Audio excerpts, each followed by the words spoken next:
Հայկ Կոնջորյանը պարտվող կուսակցության, պարտված կուսակցության, պատերազմի կուսակցության,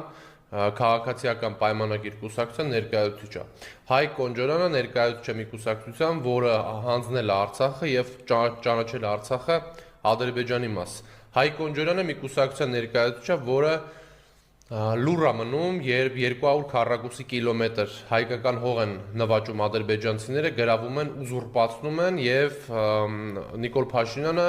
այսինքն Հայկ Կոնջորյանի ղեկավարը, փոխանակ այդ խնդիրներուց խոսում է ինչ-որ Range Rover-ներից կամ յաշիկներից կամ նման ինչ-որ անիմաստ թեմաներից։ Տեսեք,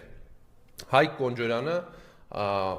ուրեմն պատերազմի եւ պարտության սիմվոլ կուսակցության ներկայացուցիչ Հայկ Կոնջորյանը խոսում է այն բանի մասին, որ փաստորեն ժամանակին պատերազմ են հրահրել